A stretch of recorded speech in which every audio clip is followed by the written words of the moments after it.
You ask Tiger to solve. This deals with linear equations with one unknown.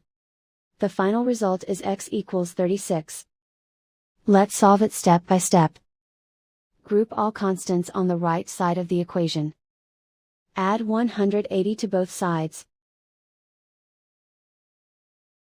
Simplify the arithmetic.